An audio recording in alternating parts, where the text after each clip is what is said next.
어느 분께서 저에게 오셔서 이런 질문을 하신 적이 있어요. 목사님, 제가 같은 회사에 다니고 있는 어떤 집사님이 있는데 그 집사님은 믿음이 너무 좋으신 것 같다는 거예요. 그래서 직장에서 식당이나 또 카페에서 이렇게 만나면 앉아서 커피를 먹는다든지 밥을 먹을 때 기도를 한대요. 근데 기도를 하는데 얼마나 간절하게 기도를 하는지, 기도 끝나고 나면 기도가 길어가지고 커피가 좀 식는 그런 일이 있다라고 하는 거예요. 자기는 그렇게 길게 기도를 못 하는데 그 집사님은 그렇게 길게 기도를 하는 걸 보면 참 믿음이 좋은 것 같다라고 하는 그런 얘기를 해요. 그런데 한 가지 궁금한 것이 있는데, 그분이 그렇게 기도를 오래 하고 기도를 간절하게 하고 그렇게 하는데 삶을 보면, 특별히 직장에서 동료들 간에 이런 관계들을 보면 관계에서 부딪히고 관계가 안 좋고 자꾸 사람들 갈고 별로 좋지 않은 그러한 일들이 일어나게 되고, 또 성실하지 못한 그런 모습들이 보여져서 주변에 있는 옆에 있는 사람이 자꾸 좋지 않게 그렇게 말하고 또 심지어는 욕을 하는 그런 경향이 있다라고 하는 거예요. 그러면서 목사님, 그분이 가지고 있는 믿음이 진짜 믿음인가요? 라고 하는 그런 질문을 저에게 하시는 거예요. 자기는 좀 헷갈린다는 거예요. 그렇게 커피 한 잔을 놓고 커피가 식을 정도로 간절하게 그렇게 기도를 하시는데 직장에서 보면 성실한 모습도 별로 없고 동료들 간에도 자꾸 부딪혀가지고 문제를 일으키니까 주변에 있는 사람들이 조금 안 좋은 평가를 하고 욕도 하고 뭐 그런 상황인데, 정말 그런 분이 믿음이 가지고 있는 그 믿음은 진짜 믿음 맞습니까? 이렇게 물어보는 거예요. 그럼 여러분은 뭐라고 답을 할 거예요? 여러분 뭐라고 답을 해요? 진짜 믿음입니다, 이렇게 말할 수 있을까요?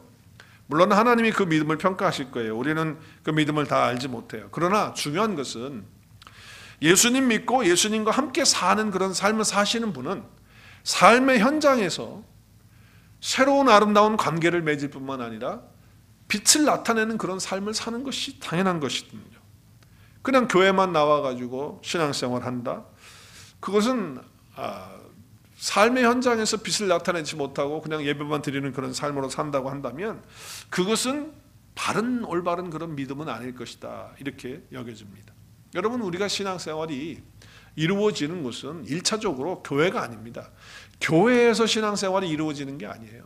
우리는 생각하죠. 교회 오면 신앙생활 잘하는 걸로. 물론 그렇죠. 교회 와야죠. 그러나 교회 안에서 신앙생활이 시작되는 것이 아니고 신앙생활은 우리 삶의 현장에서 시작이 되는 거예요.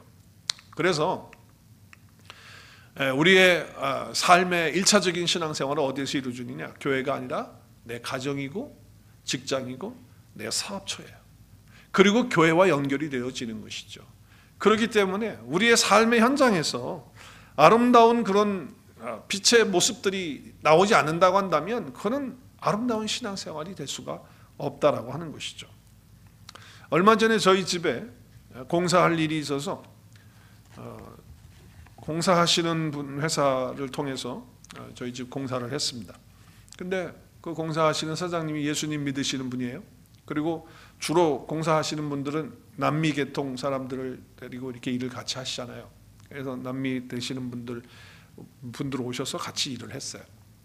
근데 일을 하는데 제가 모습 보니까 참 은혜가 돼요. 왜냐하면 보통 뭐 다 그런 건 아니지만 대개가 한국 분들이 이제 사장을 하시고 그리고 밑에 종업원들이 다 남미 분들이 이렇게 많은데 함부로 막 대하는 경우가 많아요. 사장님들이 막 욕을 하고 어떨 때는 막 소리도 지르고 그리고 한국말로 막 안 좋은 소리 막 이렇게 하기도 하고 뭐 그렇게 막 합니다. 그래서 정중하게 하는 태도나 뭐 이런 모습들이 없거든요. 뭐 다 그런 건 아니에요. 그래서 좀 대부분 그런 경우를 제가 많이 봤어요. 근데 저희 집에 오셔서 일을 하는데 그 사장님하고 일하시는 남미 분들하고의 관계가 너무 좋은 거예요. 사장님이 막 함부로 하지 않아요. 말도 함부로 하지 않고 태도도 그렇게 하지 않고 아주 다정하게 하고, 그리고 아름답게 하고 뿐만 아니라 배려하는 그런 마음, 존중하는 그런 태도로 말을 하고 그렇게 하시더라고요. 그러니까 일하시는 남미분들도 그 사장님을 대하는 태도가 달라요. 존중하면서, 그리고 하라는 대로 잘 따라서 가면서 하고 뭐 언짢은 그런 표정이나 이런 것들이 없는 거예요. 그래서 얼마나 깍듯하게 사장에게 그렇게 하고, 또 사장도 그 종업원들에게 그렇게, 일하시는 분들에게 그렇게 하는 모습을 보면서, 야, 이거 고용주와 고용인 간의 이런 관계가 이렇게 돼야지 되는 건 아닌가. 무시하지 않고 서로 인정해주고 높여주고 또 깍듯이 하는 그런 표현과 말들이 얼마나 중요한가. 저는 일하는 그런 모습들, 또 그런 관계를 통해서 하는 모습들을 볼 때 마음속에 은은한 그런 감동을 받게 되었어요. 오늘 말씀은요, 상전과, 그러니까 주인과 종업원에 대한, 종에 대한 어떤 그런 말씀이에요. 근데 물론 그 시대와 지금 시대는 많이 다르죠. 그 시대는 다 종이 다 노예들이었거든요. 근데 우리는 지금 종업원으로서 노예처럼 일하는 건 아니에요.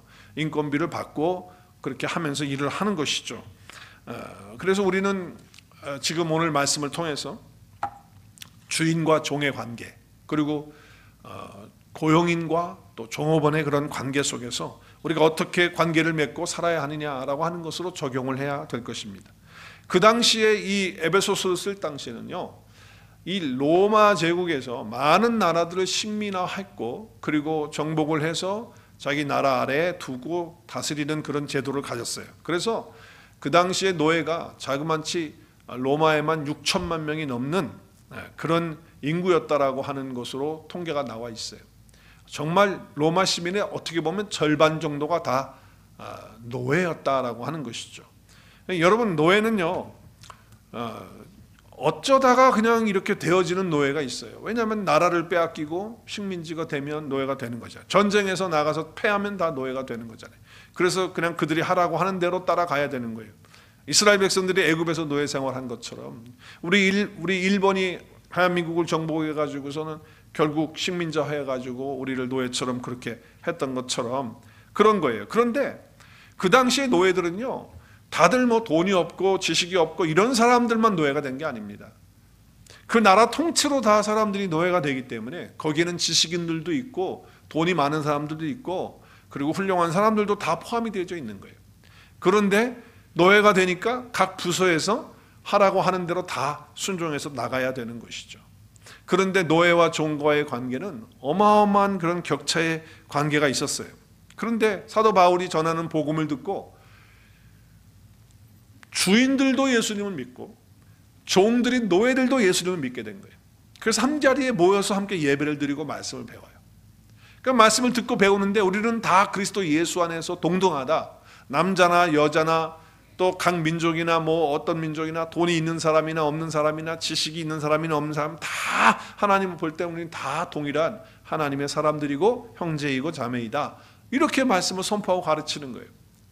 그러니까 주인된 입장에서는 아니 내 지금 종이 노예가 같이 교회 와서 예배를 드리고 있는데 아니 지금 다 똑같다고 하고 이렇게 얘기를 하니까 주인의 입장에서는 마음이 편치 않겠죠. 또 종업원의 종의 입장에서는 어떨까요? 야, 내가 이제 주인하고 똑같은 그런 동급이라고, 야, 너무 좋다. 이 복음은 너무 좋은 복음이다. 이렇게 받아들였을 거예요. 그런데 사도 바울은요, 그 당시에 있던 노예 제도에 대해서 이것이 나쁜 것이다. 이건 바르지 못한 것이다. 그렇기 때문에 이걸 폐지해야 된다.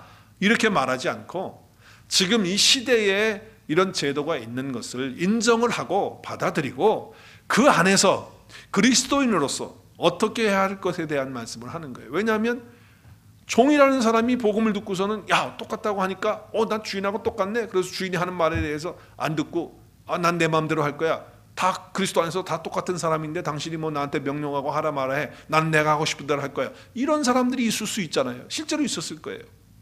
그리고 주인도 마찬가지일 거예요. 아니 교회 가니까 뭐 종들을 갖다 나하고 똑같다고 그렇게 하는데 그렇지 않아. 그러니까 오히려 더 하대하면서 그냥 아주 안 좋게 그렇게 대하면서 그리고 엄포를 놓고 뭐 이렇게 했을 거예요. 분명히 그런 관계가 됐었을 겁니다. 그래서 사도 바울은 오늘 노예제도에 대한 잘못된 부분을 없애자, 우리 데모하자 그런 말씀을 하는 게 아니고 지금 주어져 있는 이런 상황, 이런 제도 속에서 우리가 종으로서 또 주인으로서 어떻게 관계를 가져야 되느냐라고 하는 것을 말씀하고 있는 것이 오늘의 말씀, 본문의 내용의 말씀인 것입니다. 자, 오늘날 우리가 어떻게 적용해야 될까요? 주인과 종업원의 관계를 어떻게 하면 새롭게 되어질 수 있을까요? 우리 생업의 현장에서 또 우리 삶의 현장에서 어떻게 새롭게 관계를 맺으면서 가질 수가 있을까요? 예수님을 영접해서 우리가 예수님을 믿고 예수님과 연합되어지게 되면 모든 관계가 새롭게 되어집니다. 믿으십니까? 인간관계가 바뀌어지게 됩니다. 너무나도 놀랍게 바뀝니다. 왜냐하면 인간관계가 거듭나서 새로워지는 거예요. 왜? 예수님을 내가 믿고 예수님과 내 안에 함께 있기 때문에 그래요. 그래서 하나님께서 처음 창조하실 때 그 모습으로 다시 돌아가게 되는 거예요. 처음 창조하실 때 하나님은 어떻게 하셨습니까? 사람들과 인간관계를 맺는 원리를 사람을 창조하신 관계 속에서 하셨어요. 그것이 두 가지예요. 순종과 사랑이에요. 그래서 윗사람에게는 순종하고 아랫사람들에게는 사랑하라고 하는 거예요. 이 관계는 하나님과의 관계에서부터 시작이 돼요. 자, 하나님께서 인간을 창조하셨어요. 그럼 하나님은 어떠신 분이시죠? 창조주세요. 창조주. 그러면 피조물인 사람은 창조주 하나님께 어떻게 해야 됩니까? 순종해야 되는 것입니다. 그것이 창조의 원리입니다. 하나님이 세상을 창조하시고 인간을 창조하셨어요. 만드셨어요. 그 창조자가 되세요. 그럼 인간은 피조물이에요. 그럼 마땅히 피조물인 인간은 창조주 하나님께 예배하고 경배할 뿐만 아니라 그분의 말씀에 순종해야 되는 것이 맞는 거예요. 자, 그러면 창조주 하나님은 만들어 놓은 모든 것들 중에서 자기의 형상과 모양으로 만들어 놓은 인간을 어떻게 하실까요? 어떻게 하실까요? 사랑하시는 거예요. 하나님은 자기가 만들어 놓은 자기 형상대로 되어진 인간을 사랑하는 거예요. 그것이 원리예요.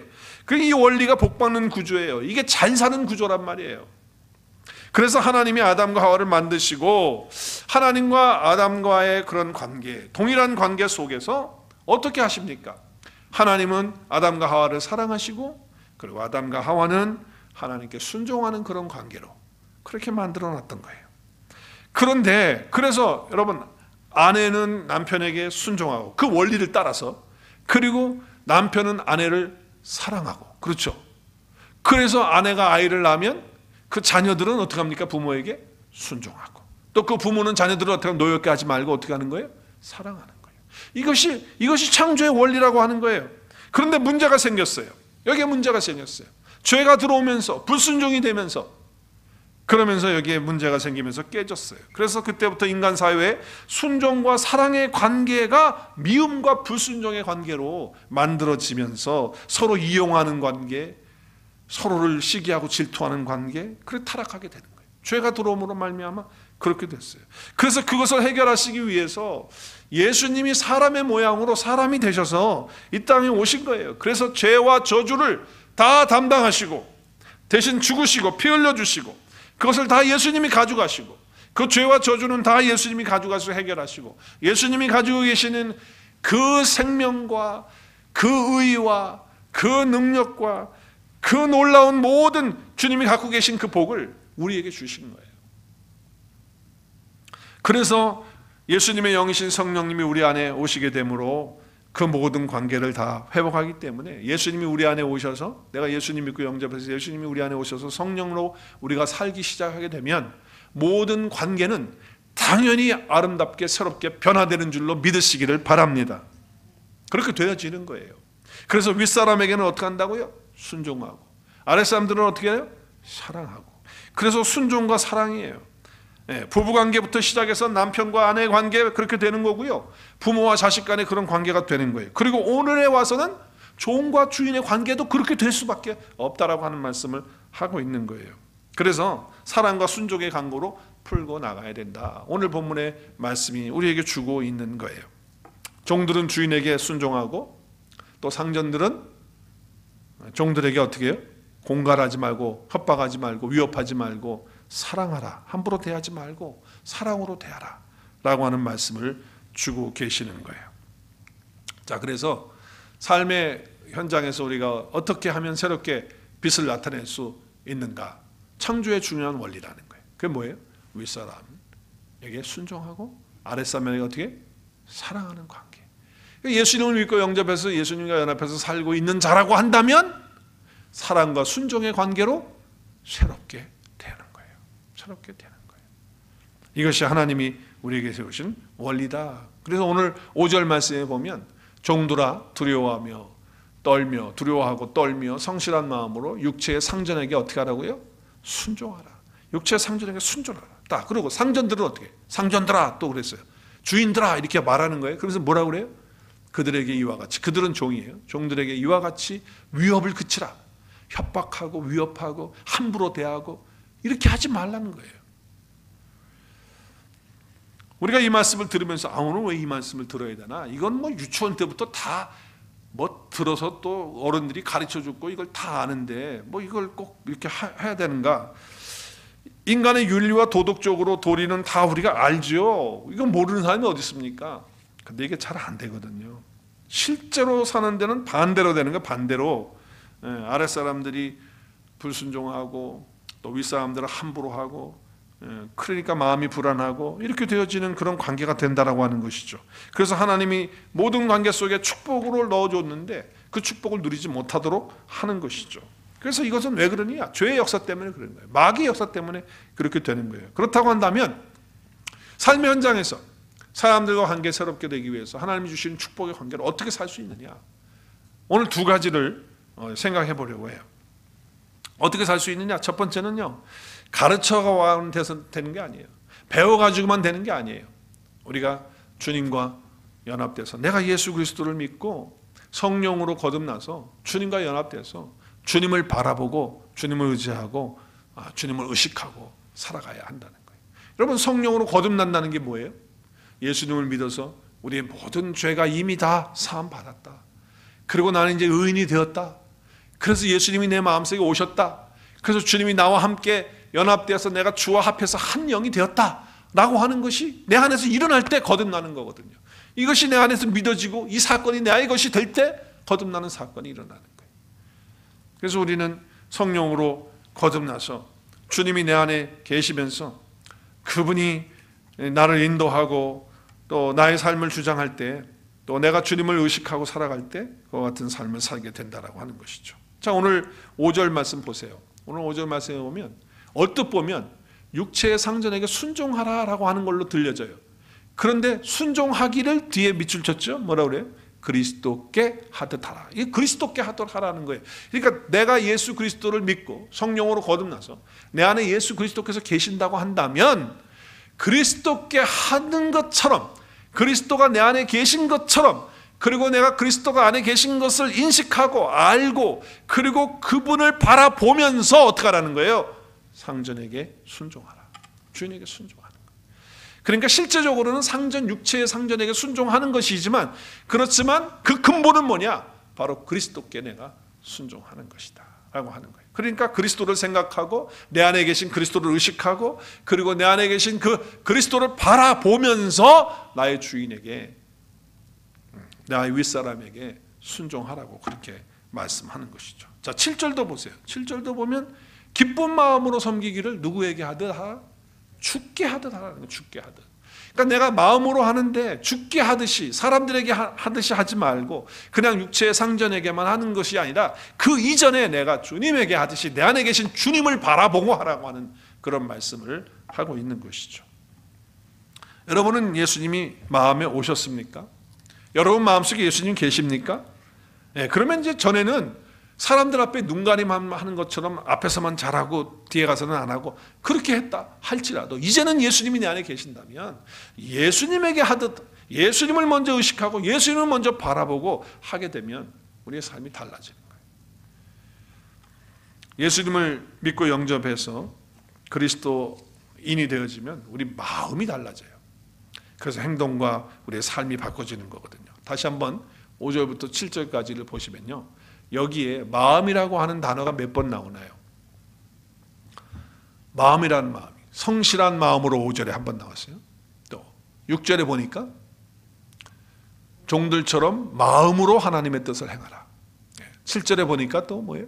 기쁜 마음으로 섬기기를 주께 하듯 하라. 이렇게 말하고 있어요. 근데 영어 성경 NIV에 보면요, 이렇게 그냥 하트를 이제 sincerity heart, 그러니까 성실한 마음으로 5절에는 그랬어요. 그리고 6절에도 보면 your heart 이렇게 얘기했어요. 그리고 7절에서는 wholeheartedly, 그죠? 모든 마음. 그래서 번역을 조금씩 이렇게 이제 앞에 수식어들이 있으니까 그렇게 했는데 결국은 다 하트로 번역을 했어요. 우리 한국 개혁 성경도 개혁 개정 성경도 다 마음으로 3번을 번역했어요. 근데 제가 이게 영어로 번역을 이렇게 보면서 원문을 좀 봐야 되겠다. 그래서 원문을 봤어요. 그리고를 보니까 이 마음이라고 하는 3번 나오는 이 단어가 다 달라요. 다 다른 단어예요. 주보에 썼죠. 3개의 단어가 다 틀립니다. 자, 5절에는 마음은요, 카르디아라는 단어를 썼어요. 이건 마음과 생각과 의지와 어떤 결심의 그 자리를 가리키는 거예요. 어떤 마음의 중심을 가리키는 거예요. 생각을 가리키는 거예요. 나의 어떤 의지를 가리키는 것이 카르디아예요. 카르디아. 6절의 말씀에 마음은 푸시케를 썼어요. 푸시케. 이것은 영혼도 번역을 하고요. 혼으로 번역을 하고 목숨으로도 번역하고 생명으로도 번역하고 하나님의 숨결로도 그렇게 번역을 해요. 마음. 7절의 마음은 유노이아라고 하는 단어를 썼는데 이것은 호의, 또 전심으로, 충심으로, 진심으로 그렇게 번역을 했어요.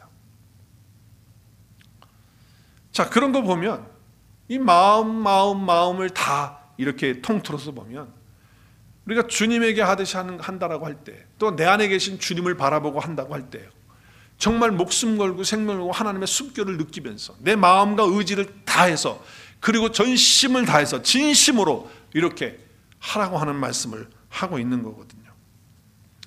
육신에 있는 상전에게만 이렇게 하는 것이 아니고 내 마음에 계신 예수님을 이렇게 바라보면서, 우리가 하나님을 사랑할 때 어떻게 사랑하라고 그랬어요? 내 마음을 다하고 뜻을 다하고 내 성품을 다하고 내 목숨을 다하고 힘을 다하여 하나님을 사랑하라고 했어요. 그와 같이 이웃도 내 몸같이 사랑하라고 하는 말씀을 주셨어요. 그러니까 우리가 주님을 사랑하는 마음이 이런 마음으로 하는 거 아니에요?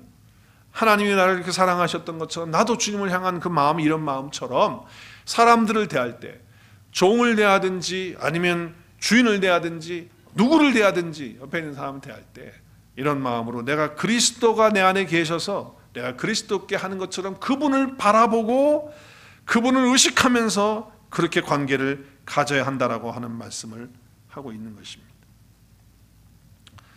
상전 주인에게도 종을 위협하지 말고 사랑하라고 그렇게 말하고 있죠. 그래서 종들은 상전을 대할 때 육신으로 상전만 대하는 것이 아니고 마음에 계신 예수님, 그분을 바라보면서 상전을 대해야 된다라고 하는 말씀을 하는 거예요. 자, 9절의 말씀에 보니까 상전들도 주인들도 너희도 그들에게 이와 같이 하고 위협을 그치라, 똑같이 그렇게 하라는 거예요. 종들이 하는 것처럼 너희들도 그렇게 똑같이 하면서 권위를 가지고 있다고 해서 좀 재산이 더 많다고 그래서 없는 사람을 그렇게 위협하고 그렇게 하지 말라라고 하는 말씀을 주고 있는 것이죠.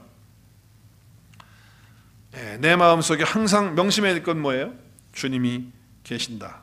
그래서 주님에게 하듯이, 그리고 주님을 의식하면서 주님을 바라보면서 그렇게 종도 대하고 주인도 대하라고 하는 말씀을 하고 있는 것이에요. 우리 인간관계가 새로워지는 열쇠가 있다라고 하면 첫 번째는 뭐냐? 내 안에 계신 예수 그리스도를 알고 의식하고 그리고 바라보는 것이라는 거예요. 어떻게 하는 거라고요? 사람들과의 관계를 가질 때 내 안에 계신 예수 그리스도를 먼저 알고, 내 안에 예수님이 계시지, 예수님이 내 안에 계시지, 그리고 그분을 의식하면서 그분을 바라보면서 우리가 사람들과의 관계를 갖게 되면 부부관계 바꾸어질 줄로 믿습니다. 부모 자녀의 관계 바꾸어질 것입니다. 내 직장 관계 사람들과의 관계 바꾸어질 것입니다. 학교에서의 삶의 친구들과의 관계 바꾸어질 것입니다. 교회 안에서의 교우들과의 관계 새로워지는 역사가 있게 될 줄로 믿습니다. 정말 그렇게 될 수 있습니다. 목사님, 그게 정말 될까요? 그게 가능할까요? 네, 가능합니다. 제가 개런티합니다. 정말 내 안에 계신 예수님을 알고 예수님을 의식하고 사람을 대하고 그리고 예수님을 바라보면서 그 사람을 대하면요, 달라지게 됩니다. 이거는 100% 개런티입니다. 연습하시고 훈련하실 수 있기를 주의 이름으로 축원합니다. 훈련하고 연습해 보세요. 아, 목사님 말씀이 맞네. 사도 바울이 이 에베소에 말씀하는 거 이게 진짜 맞는 말씀이구나 라고 하는 것을 깨닫게 될 거예요.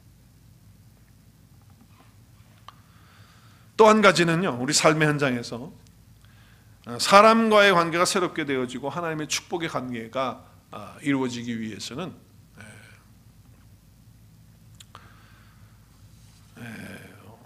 이 헬라어에 종이라고 하는, 노예라고 하는 단어가 6가지, 7가지 정도가 있어요. 단어가 있는데 그 중에 대표적인 것이 2개가 있습니다. 그 하나는 여러분 우리 여기 밑에 내려가면 104번 동네 이름을 뭐라고 그래요? 둘루스. 근데 둘루스인데 여기서 둘로스만 하면 돼. 둘로스. 안 잊어버리겠죠? 하나는 종, 둘루스예요. 둘루스.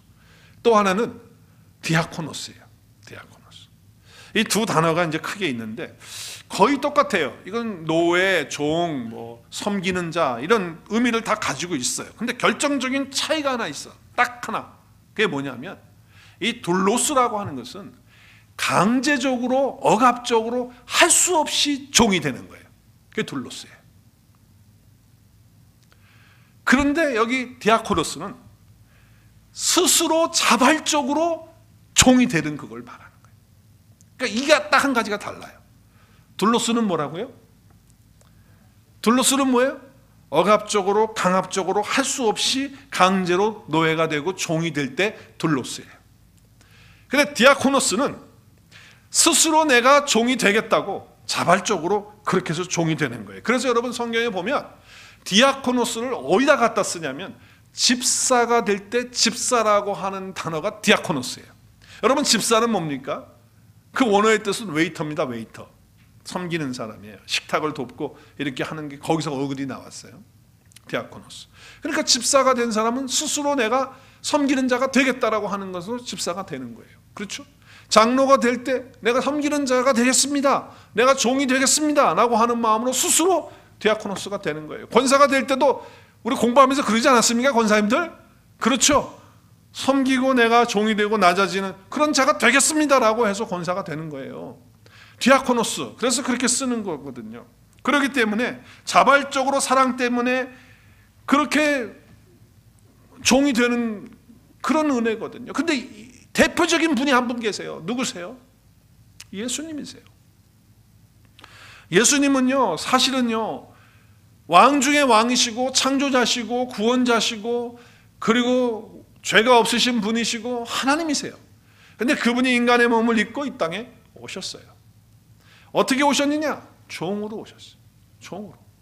그래서 어디까지 가느냐? 죽기까지 가셔요. 그래서 주님이 스스로가 이런 말씀을 하셨어요. 우리 같이 읽으면 좋겠어요? 그 말씀 읽기 전에 이거 좀 같이 읽었으면 좋겠어요. 2번째, 우리가 어떻게 할 때 새로운 관계를 맺을 수 있냐. 시작. 억지로 강제로 종이 된 둘루스가 아닌 사랑 때문에 자발적으로 의의 종이 된 디아코노스의 생각과 마음으로 살아야 돼요.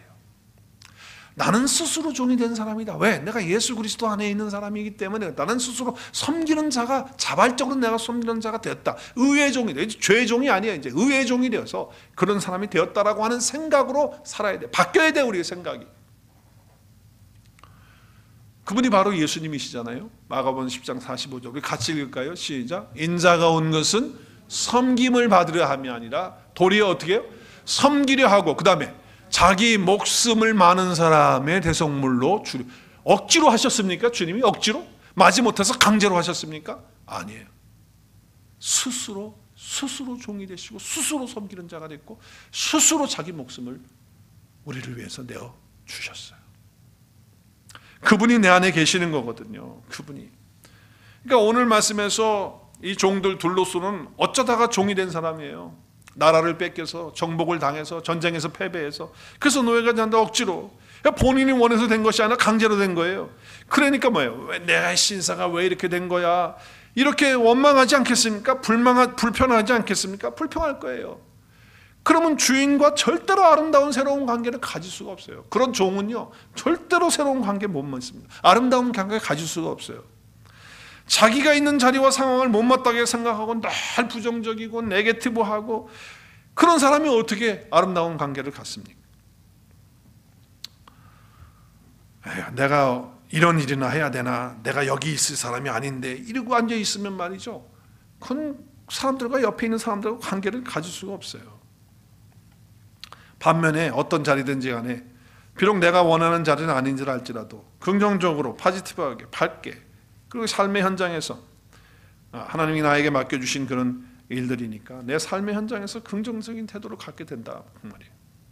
그래서 스스로 내가 종이 됐고 스스로 섬기는 자가 됐고 나는 의의 종으로서 그러한 자가 됐다라고 하는 생각을 가지고 살아야 되는 거예요. 어느 목사님께서 설교를 하시는데 제가 예배 가운데 설교를 들었어요. 좀 된 이야기인데, 근데 그 목사님이 이런 얘기를 하시더라고요. 어느 목사님께서 사모님이 너무 병약해 하셔가지고 집안 살림을 잘 못하시는 거예요. 너무 약하셔가지고. 그래서 사실은 가정부를 둘 수 있는 그런 목사님의 재력이 안 되는데 교회에서 가정부를 이제 두셔야 된다. 목사님, 사모님이 아프셔서 안 되시니까 사모님 도와서 해야 된다. 그래서 가정부를 채용하기로 했어요. 그래서 가정부를 둔 거예요. 근데 가정부가 왔는데 부모가 일찍 두 분이 다 돌아가시고, 그리고 가정 형편이 어려워서 고등학교까지는 어찌어찌 공부를 했는데 대학을 못 들어가고 어렵게 형편이 있는 20살 먹은 여자아이를 연결해서 가정부로 오게 된 거예요. 자, 그렇게 되니까 집에 와가지고 그냥 원망, 불평, 짜증 그것만 내는 거예요. 그리고 얼굴이 그냥 기쁨이 하나도 없는 거예요. 왜? 자기의 삶이 부모가 일찍 돌아가셔서 자기가 어렵게 살고 지금도 힘들어서 결국 남의 집 살이를 해야 되는 이제 이런 상황에 있으니까 그 입만 열면은 그냥 안 좋은 얘기, 부정적인 얘기, 이런 이야기를 하게 되는 거예요. 그런데 어느 날 교회에서 부흥회를 한다고 하니까 그 부흥회에 다 식구들이 참석하게 되는 거예요. 그래서 그 가정부도 참석을 하게 됐어요. 근데 하나님께서 은혜를 주셨어요. 그래서 예수 그리스도의 그 사랑을 알게 되고, 그리고 예수 그리스도를 자기 마음속에 믿고 시인하고 그리고 영접하게 되는, 그래서 예수님이 자기 속에 오게 되는 엄청난 은혜를 그가 받게 된 거예요. 그러고 나서부터 바뀐 거예요. 이 자매가, 이 가정부가 바뀌었어요. 큰 변화 일어나는데 한 가지가 뭐냐? 자기 처지에서 불평하지 않고 원망하지 않는다라고 하는 거예요. 놀라운 변화가 일어난 거죠. 어느 날 사모님이 방에 누워 계시는데 아예 부엌에서 뭐 소리가 나는 거예요. 뭐라고 막 그러는 거예요. 막 뭐라고 그러는데, 그래서 사모님 생각에는 또 제가 또 무슨 불평과 무슨 원망을 하나, 그래서 방문을 조금 이렇게 열어놨다는 거예요. 무슨 소리를 하나 들어보려고. 그랬더니 밥속에서 푸면서 뭐 중얼중얼 하는데 자세히 들어보니까 이렇게 얘기를 하는 거예요. 오늘 제가 하나님 이렇게 정성껏 내가 열심히 해서 밥을 줬습니다. 근데 오늘 이 밥그릇은 목사님 밥그릇입니다. 내가 목사님에게 밥을 퍼드립니다. 목사님 밥을 준비해서 지금 퍼드립니다. 목사님이 이 식사를 하시고 건강하시고 목회 잘 하시는 목사님 되게 해주세요. 이러면서 좋아가지고 그렇게 중얼중얼하면서 밥을 퍼서 준비를 하는 거예요. 그리고 사모님 밥을 또 푸면서, 사모님이 지금 몸이 안 좋으신데 이 밥을 드시고서 소화도 잘 되시고 그리고 건강을 빨리 회복하시게 주님 도와주세요 하면서 기도하면서 그 밥을 또 푸는 거예요. 그리고 아이들 밥을 또 푸면서 이 아이들이 이 밥을 먹고 지혜도 있게 공부도 잘하고 건강하게 씩씩하게 자라는 자녀들이 되게 해달라고 그렇게 기도하면서 밥을 푸는 그런 모습을 보고 그 소리를 듣게 된 거예요.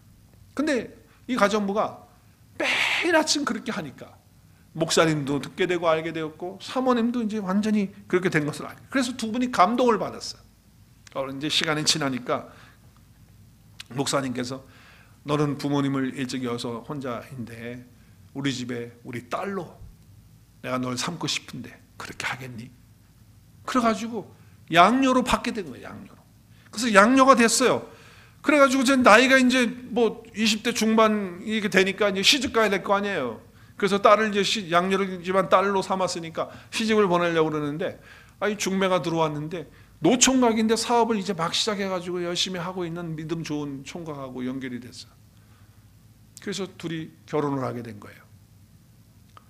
그런데 그 노총각 집사님이 얼마나 사업을 잘 하시는지 막 사업이 번창을 하면서 중소기업 사장이 되신 거야. 그래가지고서 중소기업 사모님이 되신 거 아닙니까? 그 가정부가. 예수 믿는 사람이 남의 집에 가정부가 되어가지고서 그렇게 고생하면서 자기 신세 타령하고 세상 원망하고 감사하지 못하는 그런 마음으로 살다가 예수님 만나가지고 예수님이 자기 속에 오면서 자기의 생각과 자기의 모든 것들이 바꿔주면서 팝을 풀면서 기도하는 마음으로 푸고 감사하는 마음으로 푸고 축복하는 마음으로 그렇게 하면서 준비하면서 주인과 가정부와의 관계가 얼마나 아름답고 새로워집니까? 그래서 어디까지 가죠? 그 관계가? 네, 부모 자식 간의 관계까지 가게 되는 그런 축복과 그 삶이 빛나는 그런 아름다운 그런 간증의 얘기를 목사님 설교 중에 들은 적이 있어요. 어떤 사람들은 왜 하필이면 내가 이런 직장에 와서 내 실력이면 내 능력이면 더 좋은 직장 갈 수 있을 텐데 하면서 원망이나 안주가 앉아 있으면 이게 되겠냔 말이에요. 네. 여러분 기억하세요. 부정적인 것은 절대 그리스도인의 모습이 될 수 없습니다. 한번 따라하겠습니다. 부정적인 것은 절대 그리스도인의 모습이 될 수 없습니다. 여러분 하나님은요 절대로 부정적인 것을 통해서 관계를 새롭게 하거나 하나님의 나라를 확장하는 또 빛을 발해서 그래서 복음의 전도에 문을 여는 적이 없어요. 한 번도 그런 적이 없어요. 비록 내가 종어머니지만 초라하지만 비록 남의 지시를 따르는 그런 지금 자리에 있지만 이 모든 것들이 하나님이 나에게 준비하시고 맡겨주신 것이다 라고 하면서 그것을 긍정적으로 감사함으로 받아들이고 최선을 다해서 열심히 일할 때 관계가 새로워지고 빛나게 되어지는 것이다. 그래서 우리는 그리스도 예수 안에서 이제 죄의 종이 아니에요. 죄의 종이 아니에요. 우리는 의의 종이 되었어요. 그래서 의의 열매를 맺는 자들이 되었다는 거예요. 그러니까 이제는 억지로 종이 되어지는 둘로스의 그런 자세로 그런 생각으로 살지 말고 이제는 정말 디아코노스로 내가 주님 앞에 스스로 주님 때문에 내가 스스로 섬기는 자가 되었다라고 하는 그런 사고와 생각을 가지고 주님께 하듯이 모든 관계를 그렇게 새롭게 하는 저와 여러분 되실 수 있기를 바랍니다. 저와 여러분은 의의 종이 되셨습니다. 할렐루야. 네, 우리는 그리스도 안에서 스스로 내려가는 자가 됐고 예수님이 내 안에 계시기 때문에 내 권리를 이제 포기하는 거 아닙니까? 내 자존심 없애는 거 아닙니까? 그러니까 이제 교회에서 상처받는다는 말 더 이상 하시면 안 돼요. 우리는 스스로 종이 된 사람이기 때문에 섬기는 사람이 되기로 작정을 하고 그렇게 섬기는 사람이 됐잖아요. 그러면 무슨 소리를 들어도 그런 소리 때문에 상처받고 시험받고 그럴 필요가 없는 사람이 된 거예요. 아멘? 여러분 사도 바울 보세요. 사도 바울은 그리스도 예수 안에서 자유한 사람이었거든요. 근데 이렇게 고백을 해요. 고린도전서 9장 19절 시작. 내가 모든 사람에게서 자유로우나. 자긴 자유로워요 모든 사람에게. 그러나 뭐예요? 스스로 모든 사람에게 뭐가 됐어요? 종이 됐다. 이 디아코노스 스스로 종이 됐단 말이에요. 그래서 더 많은 사람을 얻고자 하는 거예요. 자기는 더 많은 사람들을 구원하기 위해서 하나님 나라 확장을 해서 내가 스스로 그리스도 예수 안에서 종이 됐고 낮아져서 섬기는 자가 되었으니까 누가 뭐라고 해도 사도 바울에게 얼마나 많은 사람들이 공격했습니까? 별별 비난을 당하고 오해를 하게 하고 하여튼 공격하고 여러 가지 것들 했지만 바울이 그것 때문에 나 상처받았어. 나 이제 그만할 거야. 복음 안 전해. 그랬습니까? 그렇지 않아요. 나는 스스로 그리스도 예수 안에서 의의 종이 됐기 때문에 이제는 그 일을 위해서 어떠한 일이 와도 시험 받거나 상처받거나 그러지 않은 삶으로 사는 거예요. 저와 여러분은 그리스도의 사랑으로 자발적으로 의의 종이 된 자들이기 때문에 더 많은 사람들을 얻고자 항상 전진하고 달려가고 해야 됩니다. 근데 이것이 내 자신의 능력이나 내 선한 것으로는 할 수 없다는 것을 너무도 잘 알아요. 그래서 늘 성령님의 능력을 구하고 지혜를 구하는 저와 여러분이 되어야 되는 것입니다. 자, 삶의 현장에서 그럼 실제적으로 우리 관계를 좀 새롭게 하기 위해서 8가지 질문을 제가 화면을 띄워서 보여드릴 테니까 여러분이 읽으시면서 자신을 한번 돌아보세요. 나는 사람들과 새로운 관계, 아름다운 관계를 맺기 위해서 어떻게 하고 있나 한번 점검해보는 시간을 가졌으면 좋겠어요. 자, 8가지 질문입니다. 첫 번째는 나는 내게는 아주 엄격하고 타인에게는 관대하게 대하는가? 혹시 반대는 아니에요? 다른 사람들에 대해서는 관대하지 않고 그냥 다른 사람이 뭐 좀 잘못하면 엄격하게 하면서 자기가 잘못하고 못하는 거는 얼마나 너그러운지 뭐 그럴 수도 있는 거지 뭐 이러면서 다른 사람이 뭘 못하고 많으면 그냥 기계를 그럴 수가 있냐고 그러는 거 아니에요? 그걸 갖다가 내로남불이라고 그러더라고요. 혹시 나는 그런 사람은 아닌지 어떠신지. 두 번째, 어린아이부터 노인에 이르기까지 다정하고 친절하게 대하는 것.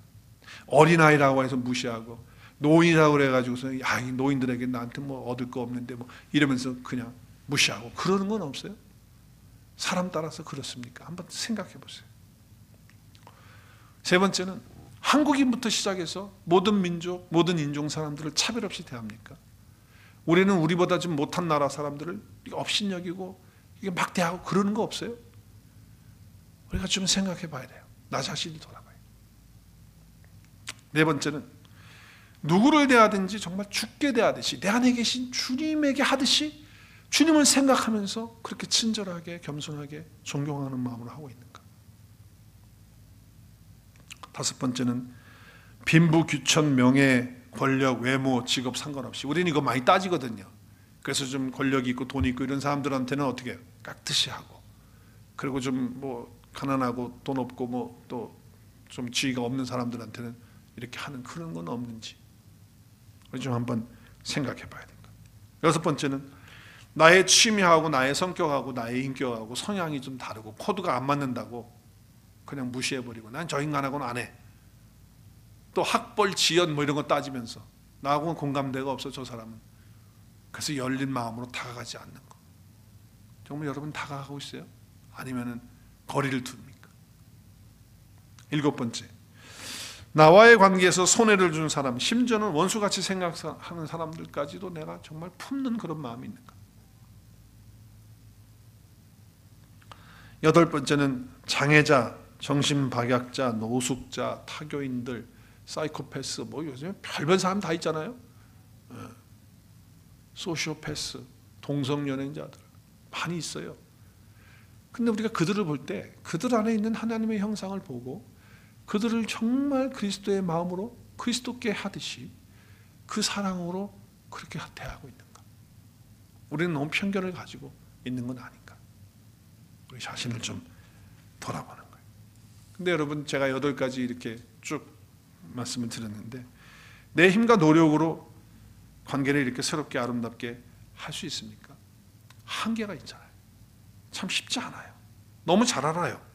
그래서 우리는 예수님을 믿고 영접해서 내 안에 계신 예수님을 바라보고 그분을 의식하고 그분을 의지하고 내 삶의 현장에서 사람들과의 관계를 새롭게 해야 되는 거예요. 성령님의 지혜를 구해야 돼. 성령님의 능력을 구해야 돼. 성령님의 기름 부으심을 구할 수 있기를 바랍니다. 그래서 우리의 관계가 아름다운 그런 관계가 될 수 있도록 그렇게 해야 돼.